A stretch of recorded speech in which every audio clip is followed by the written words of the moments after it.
beautiful enchantress. The prince tried to apologize, but it was too late. There's no love in his heart. Transform him into a hideous beast. Hell will be broken. He will be doomed to remain a beast for all time. Who will love the beast?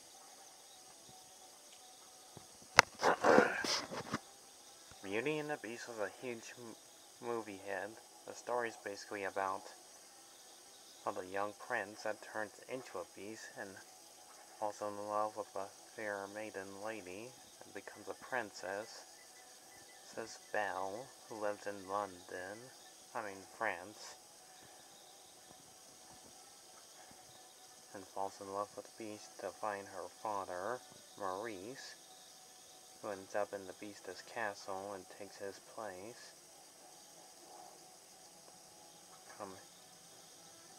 On Beast's prisoner, Beast becomes a mean, selfish person and transforms into a gentleman.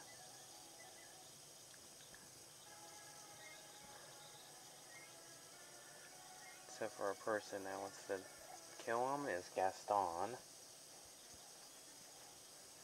But in the end, and love conquers all, and the Beast becomes a human again, along with his loyal servants that turn to objects. The movie was a great, successful film since 1991. How does the Super Nintendo prove it to the film? Let's find out. On to the review.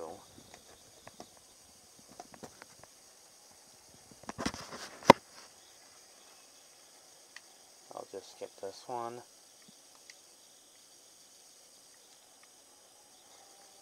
Disney's Beauty and the Beast for the Super Nintendo. The only character you play as is basically Beast. And like we've seen in every game, it's a platforming game. Now this is actually slightly better than the Sega Genesis that I reviewed yesterday. This one has better graphics, better backgrounds, better sound qualities. Just like the last game, you pretty much jump, roar at enemies by standing on them, hard to reach places, instant claw attack, because those are your only main weapons in this game since you're a ferocious beast.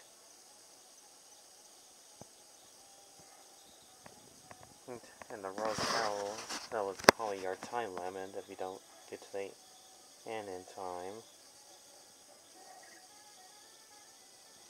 How many lives you got, and hearts as health.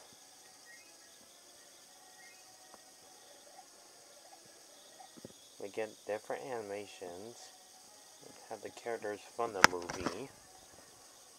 You get Mrs. Potts, Chip, Codsworth if you use up all your lives. Means then you'll see how many continues you got left before the game is over.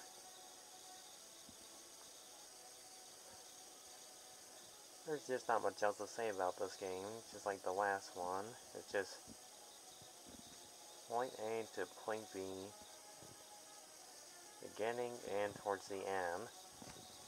But behind them, most likely enemies, like your loyal servant,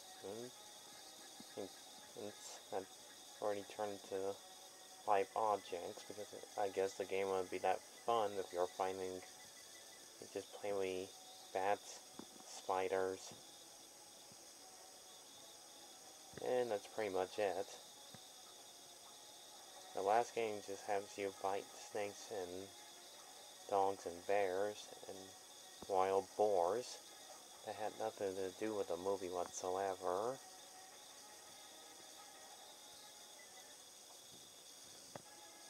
Anyhow, it shows how many scores you got, even though it doesn't show at the top when you fight enemies.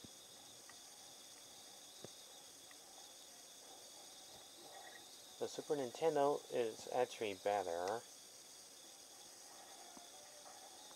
I never did play this game, and I didn't even know it existed. And I didn't know about the Sega Genesis, but not the Super Nintendo until like years later.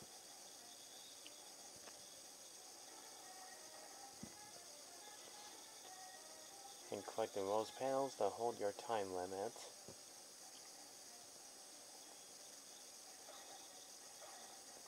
There's only like several different levels, and this game is a bit longer than the Sega Genesis. Let's not to mention a few boss battles. And yes, again, it has nothing to do with the movie whatsoever.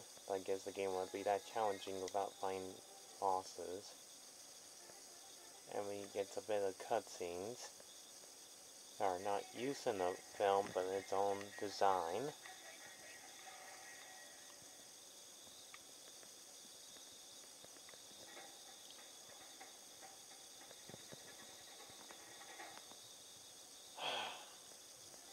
As I was saying, there are scenes that are just like based off the film. Wild Beast has to rescue Belle from the wolves, and you end up in a snowy level, avoiding and thin ice that'll make Beast fall to his doom.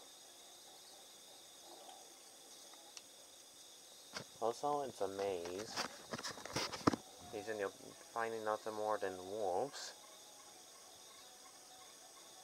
and reason frogs and bats too.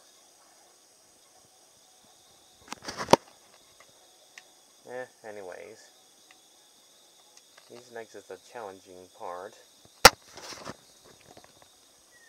The snowball challenge. Believe it or not, you'll die from this. I heard it from two guys from Console Wars. I mean, really? If they really want to include this into the game that's based off the film, it'll be almost slightly impossible to grab the snowballs not knowing where she's gonna throw them at. Why is that? I know it's supposed to be based off the film, but why?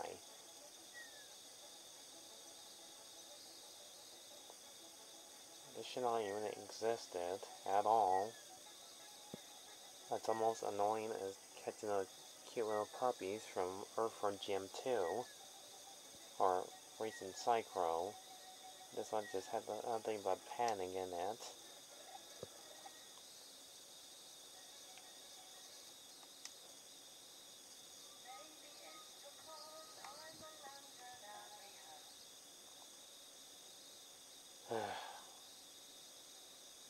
Okay, we're almost there. We're almost toward the end of the game.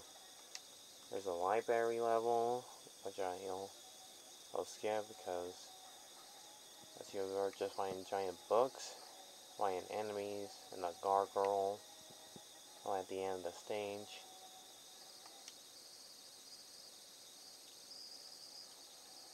And we see a scene of them dancing. That's also part from the movie. And we see Gaston discovers that Beast is real. And you end up in the final stage with the Beast finding Gaston while avoiding his little assistant, LeFou, who yells out, "Hey!" every couple of seconds when you're trying to get to the top. I'm trying to shoot you.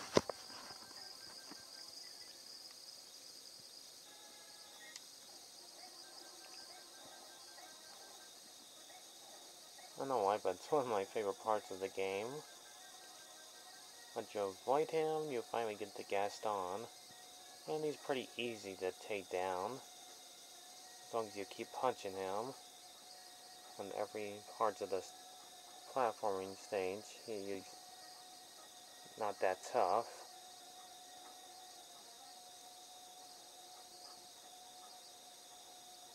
So it's like the old saying, no one can take a punch like Gaston, do do do do do do. And that's him dying. And Beast fell down to his death.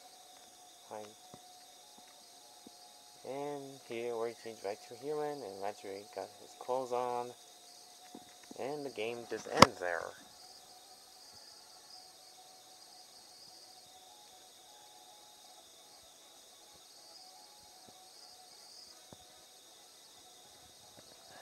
And that was Beauty and the Beast for the Super Nintendo. Got it? This is actually way better than the Sega Genesis I just reviewed. And because you see a bit of animation, and a bit of the cutout scenes of the characters from the movie. Unlike the Sega Genesis, they reused the rows. Talk about lazy. At least on here, the Super Nintendo, looked like I had time and effort put into it.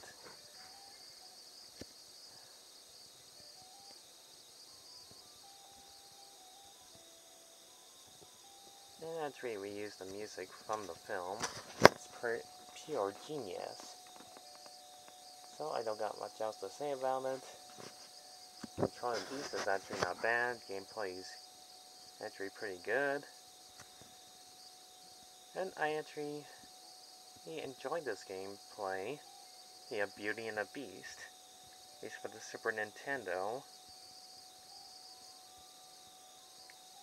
The graphics are actually pretty great. All I can say is it's worth your time. If you're a huge Beauty and the Beast fan.